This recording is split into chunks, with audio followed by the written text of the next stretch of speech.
کہانی کا آغاز ایک پرانے شہر نورستان سے ہوتا ہے جو وقت کی دھند میں گم سا لگتا تھا۔ یہاں کی گلیاں تنگ اور پیچیدہ تھیں جن پر پرانی اینٹوں کی عمارتیں جھکاؤ میں تھیں۔ شہر کے کنارے ایک پرانا پل تھا جس کے پار ایک ویران بستی بسا کرتی تھی۔ اسی بستی کے کونے میں ایک اندھا فقیر رہتا تھا جسے لوگ بابا زبیر کے نام سے جانتے تھے۔ بابا زبیر کا چہرہ جریوں سے بھرا ہوا تھا اور اس کے ہاتھ میں ایک لمبی کھردری لاٹھی تھی جس پر عجیب و غریب نقوش کندہ تھے۔ وہ دن رات ایک پرانے مزار کے قریب بیٹھ کر صوفیانہ کلام گنگنایا کرتا تھا۔ بابا زبیر کے بارے میں کہا جاتا تھا کہ وہ اندھا ضرور ہے لیکن دنیا کے پوشیدہ رازوں کو دیکھنے کی صلاحیت رکھتا ہے۔ اس کے پاس لوگ اپنی الجھنیں لے کر آتے مگر وہ ہمیشہ ایسے جواب دیتا جو سیدھے دل میں اتر جاتے۔ کہانی کا دوسرا مرکزی کردار سرمد تھا، ایک نوجوان جس کے دل میں سوالوں کا طوفان برپا تھا۔ وہ اپنے والدین کو ایک حادثے میں کھو چکا تھا اور زندگی کے معنی تلاش کرنے نکلا تھا۔ سرمد نے سنا تھا کہ بابا زبیر کے پاس ہر سوال کا جواب ہے۔ وہ نورستان پہنچا اور مزار کے قریب بیٹھے بابا زبیر کے پاس آیا۔ بابا مجھے بتاؤ، زندگی کا راز کیا ہے؟ خوشی کہاں چھپی ہے؟ سرمد نے سوال کیا۔ بابا زبیر نے اپنی لاٹھی زمین پر ٹیکتے ہوئے کہا، بیٹا، زندگی کے راز کو سمجھنے کے لیے تمہیں 3 آزمائشوں سے گزرنا ہوگا: خوشی کا جنگل، دھوکے کا شہر اور سچائی کا غار۔ ہر آزمائش تمہیں اپنے اندر جھانکنے پر مجبور کرے گی۔ سرمد نے پہلا سفر خاموشی کے جنگل کی طرف کیا۔ یہ جنگل گھنے درختوں، پر اسرار سایوں اور خاموشیوں سے بھرا ہوا تھا۔ وہاں نہ پرندوں کی چہچہاہٹ تھی اور نہ ہوا کی سرسراہٹ۔ دن کے وقت دھوپ کی کرنیں بھی درختوں کے گھنے جال میں قید ہو جاتی تھی۔ رات کو اندھیرا اس قدر گہرا ہوتا کہ انسان اپنے ہاتھ تک نہ دیکھ سکتا تھا۔ سرمد کو یہاں ایک خوفناک سایہ ملا جس نے اسے اس کے سب سے بڑے خوف کا سامنا کروایا، جو کہ سرمد کا اکیلا پن تھا۔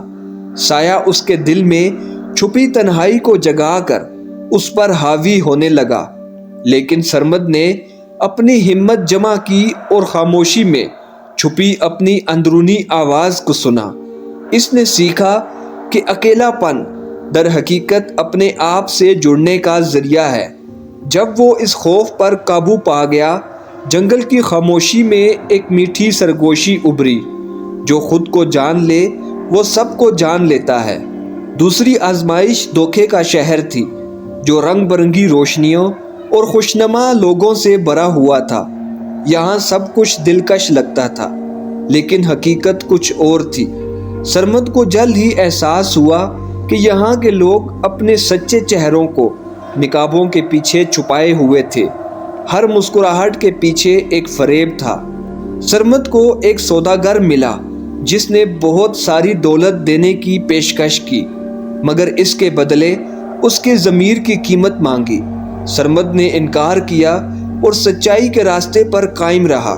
تب اس نے جانا کہ دھوکے کا اصل چہرہ اپنی خواہشوں میں گم ہو جانا ہے۔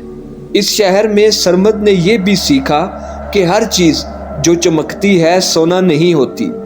اس دن شہر کے وسط میں ایک اندھی عورت نے سرمد سے پانی مانگا۔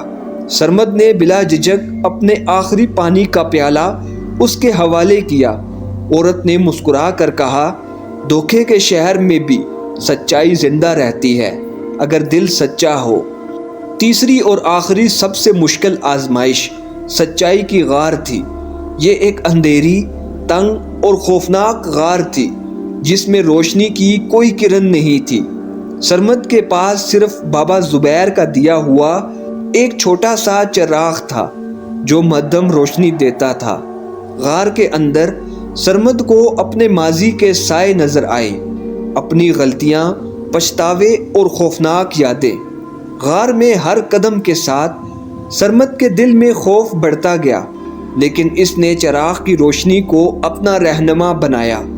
آخر کار غار کی گہرائی میں پہنچا، جہاں ایک آئینہ رکھا تھا۔ اس آئینے میں اس نے صرف اپنا عکس نہیں دیکھا، بلکہ اپنے اندر چھپی خوبصورتی، ہمت اور محبت کو بھی پہچانا۔ آئینے میں اس نے دیکھا کہ سچائی کبھی باہر نہیں ہوتی، بلکہ ہمیشہ دل کے اندر چھپی ہوتی ہے۔ جب سرمد غار سے باہر آیا تو راستے میں اسے ایک پرانا زنگ آلود صندوق نظر آیا۔ تجسس نے اسے مجبور کیا کہ وہ صندوق کھولے۔ صندوق کے اندر ایک پرانا خط اور ایک چھوٹا سا پتھر تھا جو عجیب روشنی بکھیر رہا تھا۔ خط میں لکھا تھا، یہ خزانہ اس کے لیے ہے جو دل کی سچائی تک پہنچے۔ پتھر کی روشنی تمہیں یاد دلائے گی کہ حقیقی دولت ہمیشہ اندر چھپی ہوتی ہے۔ سرمد نے وہ پتھر اپنے دل کے قریب رکھا اور اسے محسوس کیا جیسے اس کے دل کی دھڑکن ایک نئی ہم آہنگی کے ساتھ چل رہی ہو۔ یہ خزانہ سونے چاندی کا نہیں تھا، بلکہ ایک یادگار تھی کہ سچائی اور محبت ہی سب سے بڑی دولت ہے۔ سرمد کی واپسی کے سفر میں اسے ایک پرسکون راز کی جھیل ملی۔ جھیل کا پانی اتنا صاف تھا کہ اس میں آسمان کے رنگ اور سرمد کا عکس ایک ساتھ جھلک رہے تھے۔ جھیل کے کنارے پر ایک پراسرار پرندہ بیٹھا تھا، جس کے پروں میں 7 رنگوں کی چمک تھی۔ پرندے نے سرمد سے کہا، یہ جھیل تمہارے دل کی مانند ہے، جتنا صاف دل ہوگا اتنا گہرا عکس دکھائی دے گا۔ لیکن یاد رکھو، سچائی کے گہرائی میں جھانکنے کے لیے تمہیں پانی کی سطح سے پرے دیکھنا ہوگا۔ سرمد نے جھیل میں جھانکا اور دیکھا پانی کے نیچے ایک اور دنیا چھپی ہوئی ہے، ایک دنیا جو اس کے خوابوں اور امیدوں سے بنی تھی۔ اس نے سوچا کہ حقیقت کی اصل پرتیں ہمیشہ سطح کے نیچے چھپی ہوتی ہیں۔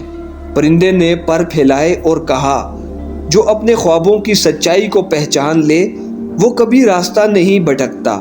سرمد جب بابا زبیر کے پاس واپس آیا تو اس کے چہرے پر سکون اور آنکھوں میں روشنی تھی۔ بابا زبیر نے اس کی پیشانی پر ہاتھ رکھا اور کہا، تم نے اپنے دل کا سفر کیا اور خود کو پا لیا، یہی زندگی کا راز ہے۔ سرمد نے پوچھا، بابا آپ اندھے ہو کر یہ سب کچھ کیسے جانتے ہیں؟ بابا زبیر نے مسکرا کر جواب دیا، کیونکہ جو دل سے دیکھتا ہے اسے آنکھوں کی ضرورت نہیں ہوتی۔ کہانی کا پیغام یہ ہے کہ اصل بصیرت آنکھوں سے نہیں بلکہ دل سے دیکھنے میں ہے۔ زندگی کی سب سے بڑی حقیقت یہی ہے کہ ہم خود کو پہچان لیتے ہیں تو ساری دنیا کی سچائیاں ہمارے سامنے واضح ہو جاتی ہیں۔ دوستو، اگر آپ کو یہ ویڈیو اچھی لگی ہو تو ویڈیو کو لائک کریں، چینل کو سبسکرائب کریں اور ویڈیو کو دوستوں کے ساتھ لازمی شیئر کریں۔ شکریہ۔